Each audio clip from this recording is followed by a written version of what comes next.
There were a lot of big legislative achievements in President Obama's first term. Health reform, obviously, is the big one, something Democrats have been trying to achieve for 60 years.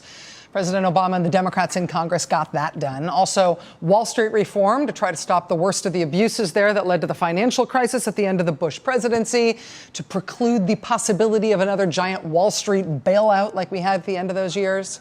Also, the Lilly Ledbetter Fair Pay Act, so women can sue to get equal pay as men doing the same work.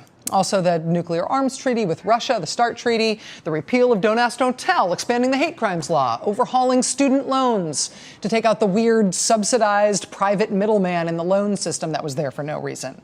The 9/11 first responders bill, the stimulus. Remember cash for clunkers, right? The president had a lot of legislative accomplishments in his first term, particularly when he had Democratic majorities in both houses of Congress.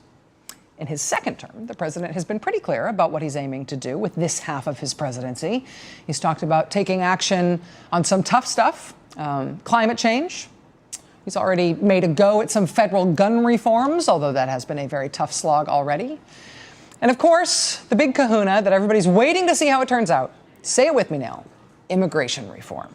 Starting about 5 seconds after the 2012 election results were announced, even lots of Republicans and lots of conservative pundits agreed that there was really no excuse to keep not fixing our stupid and broken immigration system, which has been stupid and broken for decades. It has been stupid and broken for so long because of Congress's inability to get it fixed.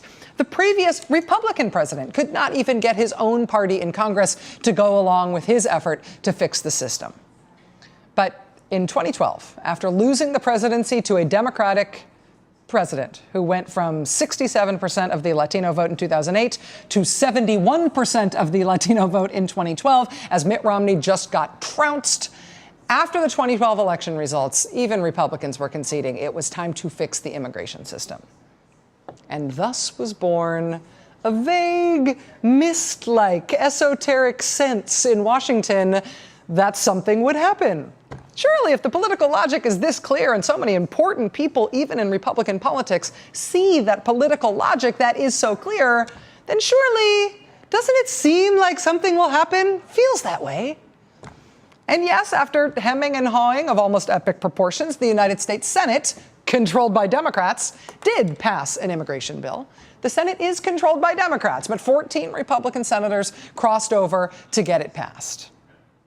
Passing in the Senate, though, does not mean it has passed into law.